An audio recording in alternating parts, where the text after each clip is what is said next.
కళలు 16 రకాలు. ప్రతి వారిలోనూ కళలు ఎన్నో దాగి ఉంటాయి. అసలు జీవించడమే ఒక కళ. జీవించాలి. ఎలా అంటే పూర్ణిమ చంద్రుడు 16 కళలతో ఉంటాడు. ఉన్నమ నాడు మాత్రమే ఉంటాడు, తర్వాత నుంచి తగ్గుతాయి.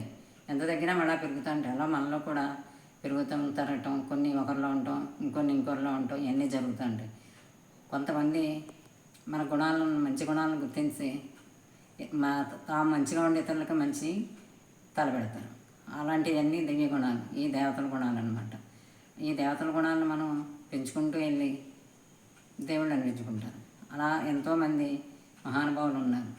మనం ఏదైనా ఒకటి నేర్చుకుని అందరికీ నేర్పించి వారికి ఉపాధి కల్పించడం నేర్పించే కళ. అలాగే సంతోషంగా ఉంచే కళ ఒకటి. వారెంతో ఉత్సాహంతో సంతోషంగా ఇప్పుడు పడి లేచి కెరటంలా ఉంటారు. వారు ఇతరుల్లో కూడా, నిరాశలో ఉన్న వాళ్ళకి కూడా ఉత్సాహం నింపి వారికి జీవితం మీద ఆశ కల్పిస్తారు. అది ఆశ కల్పించే కళ. అనేక మంది ఇంకేం చేస్తారు, ఉపాధి ఎలా అంటే తాము పనులు చేసుకుంటూ ఇతరుల నుంచి నేర్చుకుంటారు. వారు నేర్చుకుని వారు తయారయ్యి ఇతరులకి నాయకులుగా, మహానాయకులుగా తయారవుతారు. అది నాయకత్వం వహించే కళ. ఇంకా చాలామంది అందరికీ వసతులు కల్పిస్తారు, దానాలు చేస్తారు, ధర్మాలు చేస్తారు. అది ధర్మం చేసే కళ. ఇలాంటి కళలు చాలా చాలా చాలా ఉంటాయి. మీలో ఏ కళలు ఉన్నాయో మీరు గుర్తించి, ఇతరులను కళలు గుర్తించి మీరు ఒకరి నుంచి ఒకరికి సహాయం చేసుకోవాలి. అది ఒక కళ.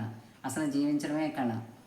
ఈ కళలన్నింటినీ మనం మానవులకి మంచి దారి చూపించడానికి, మనం బాగుపడి ఇతరుల క్షేమం కోరుకోవటం, ఇవన్నీ కళలే.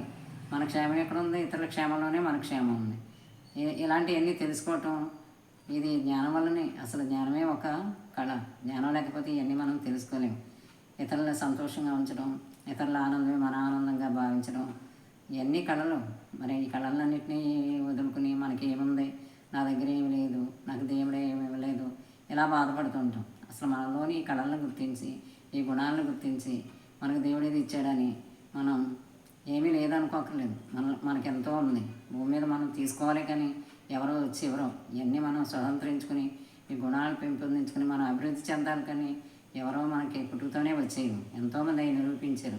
అలాగే మనం మనలో ఉన్న గుణాలని, సద్గుణాలని ఇలా బయటికి చంద్రుడిలాగా, సూర్యుడిలాగా మనలో శక్తిని ప్రసరింపజేసి అందరికీ వెలుగు తీసుకురావడం ఒక కళ. ఇలా ఉన్నప్పుడు ప్రతి ఒక్కరూ నాయకులై లేకపోతే దివ్యత్వాన్ని పొంది ఇతరులని ఎంతో చల్లగా, ఉన్నతులుగా తీర్చిదిద్దే మానవుడు మహానీయుడు. అలాంటి మీరు ఎవరో మనం గుర్తించండి. మనలో ఉన్న గుణాలు మనం గుర్తించుకోవాలి. ముందు మనం ఎవరో గుర్తించండి.